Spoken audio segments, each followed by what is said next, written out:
નમસ્કાર દર્શક મિત્રો, આપ સર્વેનું સ્વાગત છે અધિક માસના દશમના પાવન દિવસે, કારણ કે આ દિવસને ગંગા દશેરા તરીકે ઓળખવામાં આવે છે. ગંગાજીનું જે અવતરણ થયું હતું, આવી શ્રદ્ધા અને ધાર્મિક માન્યતા સાથે લોકો આજે ગંગા દશેરા ઉજવે છે ને ગંગા નદીમાં સ્નાન કરવાનું વિશેષ મહત્વ છે.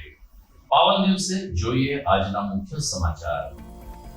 આ વર્ષે 11 થી 12 આની ચોમાસું રહેવાની આગાહી કરતા પ્રાચીન વર્ષા વિજ્ઞાનકારો કૃષિ યુનિવર્સિટી ખાતે આગાહીકારોનો પરિસંવાદ યોજાયો.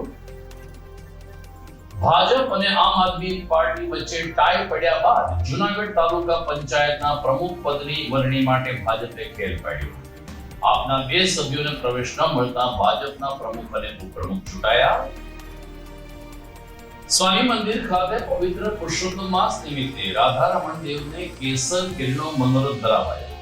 ભાગવત કથા શ્રવણનો લાભ લેતા હરિભક્તો.